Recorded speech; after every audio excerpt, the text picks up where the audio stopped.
Good morning and welcome. Today I'm joined by Nuala O'Connor, one of my literary heroes. Nuala is the author of Seaborne, about Irish-born pirate Anne Bonny, which was published in April 2024 by New Island, which is this wonderful novel here, which we'll be discussing today.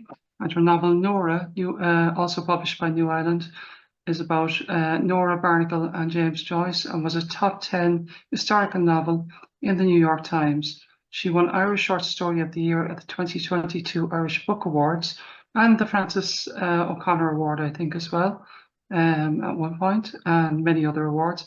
And she is also the editor at Flash e-journal Splonk, and you can find out more about Nuala at www.nualaoconnor.com, and we'll put all the details of that under the video. So welcome, Nuala. Good morning. Hi, Jen. Lovely to talk to you. Thanks for having me. Oh, thank you. And I wonder, would we start with a reading from Seaborne, if you wouldn't mind? Yes, I'll just swiftly give a tiny bit of background. At this point, Anne and her family have moved to the Carolinas, and Anne has entered a relationship with a man that her father disapproves of. His name is Gabriel Bonny. So Anne's best friend on the plantation is an indentured servant called Bedelia. She's of Irish origin, but she was born in the Caribbean. So they're just about to have a conversation. Anne is grumpy this morning because she's lamenting the fact that she's a girl. And she asks somebody to go and get Bedelia from the fields, really to take her away from her work, to talk to her. I see Bee's familiar form come towards me. She huffs up the steps, finally, making much of her slowness because of her growing belly and the fact that I make trouble for her by dragging her away from the fields. What? She says, dropping onto the bench. I be in strife over this, Anne, I hope you know. The overseer will threaten to take his cart whip to me, and the master will chase my tail too when he finds out. There will be no whipping, not at all. I speak to the boards. Bedelia, Gabriel Bonny wants to marry me. She looks up at me. And does Anne Coleman want to marry him? I close my eyes. Yes, no, perhaps. I grim my lips. Yes. Well then, but should I? Bedelia sighs. Only you can answer that, Anne. I can't guide you. I jump off the rail and straighten her cap.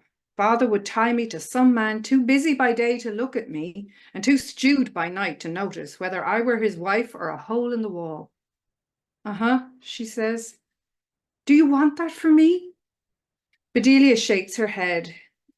Gabriel Bonny loves me, Bedelia. It is carved on his very skin.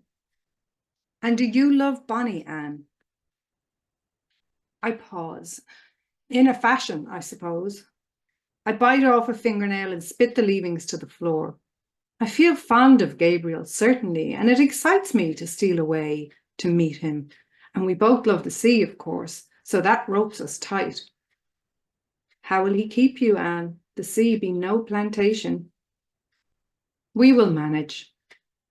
Your father won't provide for you, Anne. Does Bonny know this? I shake my head.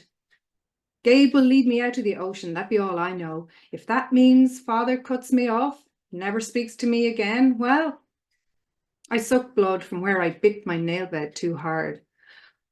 Of course that injures me, Bee, but I think I feel ready. You have your answer then, Anne. Do you think so? If you feel ready, you be ready. There lies all you need to know. And father? I ask. She shakes her head. You know he will cut you away. He doesn't forgive God for taking Mistress Mag. He won't be able to forgive you for forsaking him either.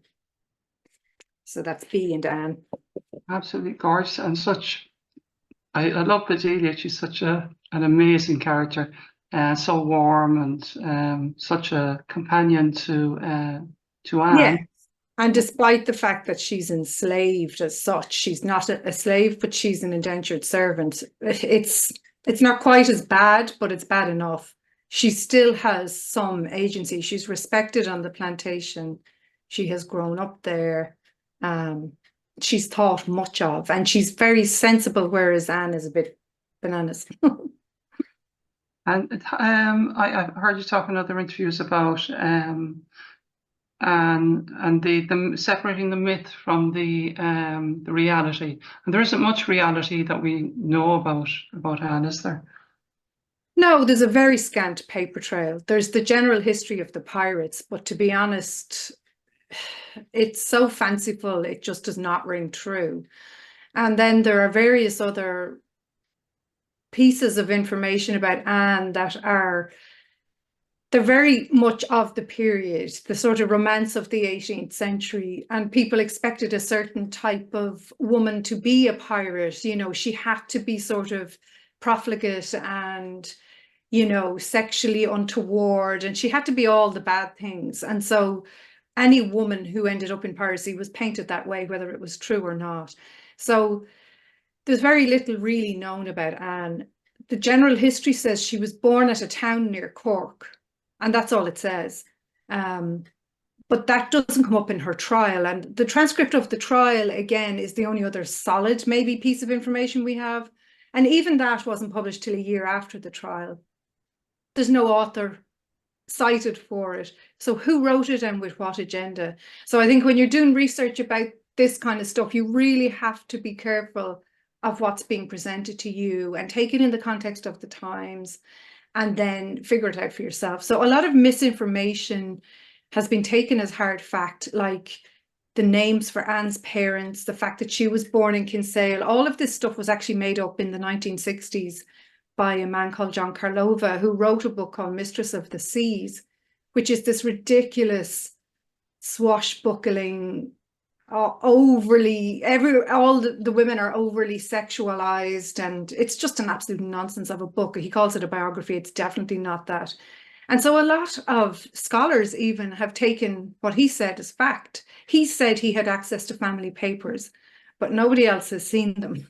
So I personally don't believe him, and a lot of other people don't either.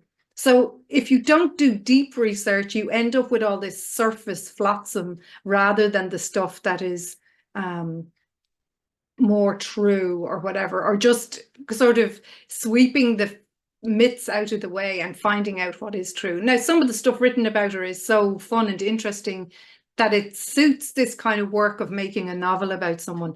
So the stuff like her cross-dressing, her alleged bisexuality, her fierce temper. I took all of that, but I took it sort of knowingly and used it because it's good stuff for novels. So you're sort of picking and choosing, but like it left me free to make up her parents' names. I did leave her in Kinsale just for the fact that Kinsale have claimed her, so that's fine. Somebody has to claim her. So yeah, it's a matter of picking and choosing, and then just being very clear that I'm not writing a biography. This is a fictional account of a historic woman.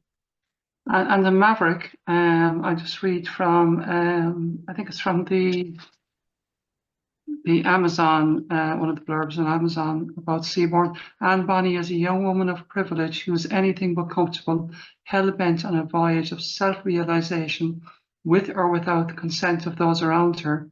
Novelty-seeking, contrary, stubborn and bisexual, she is also neurodivergent, brave and capable of deep and enduring love.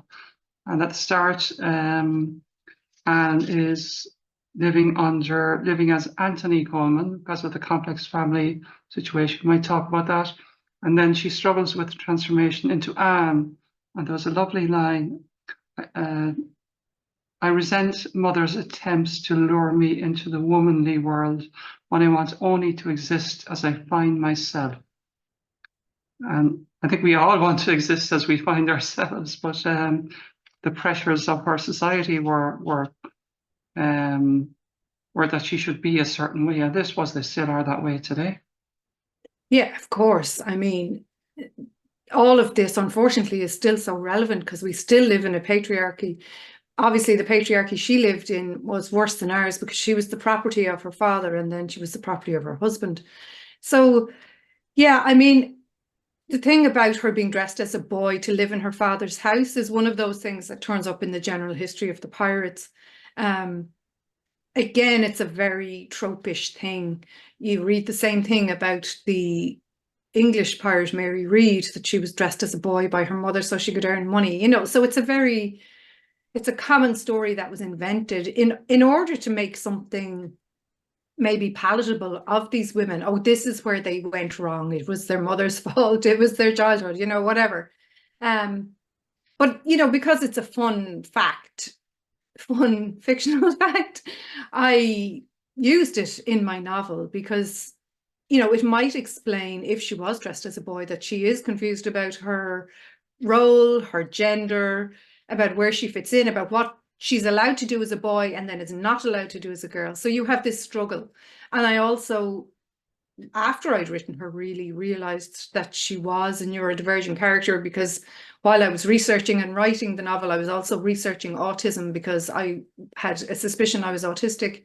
Turns out I am. I got my autism diagnosis, or affirmation, or whatever you want to call it, after I had written the novel, and I realized Anne is a version of me, that novelty seeking, you know, just the way she moves through the world.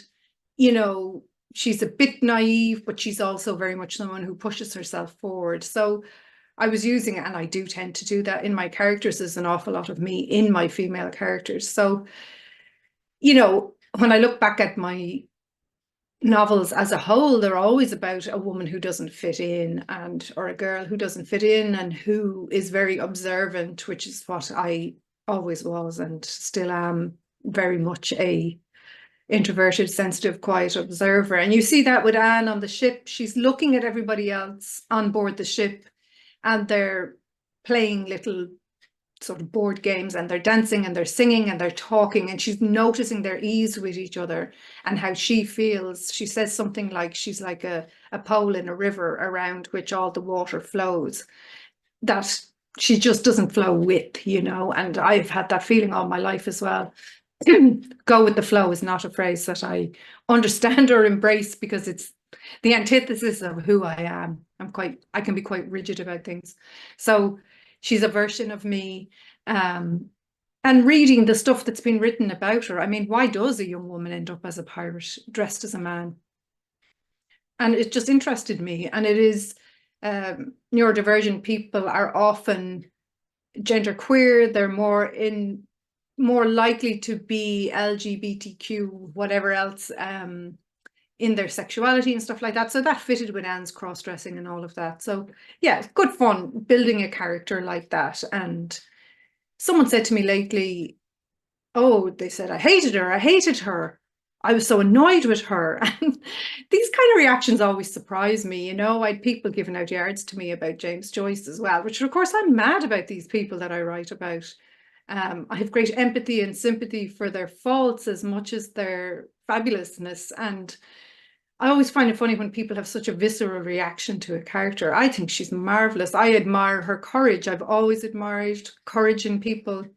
I know she's a bit thoughtless sometimes, but like, who among us is, you know, consistently wonderful and thoughtful and all of that stuff? So I just love to write characters that are ambivalent about things that are seen as normal or whatever, and who make their own path, mavericks, as you said. Like, they're the people I'm drawn to in life and in fiction. So yeah.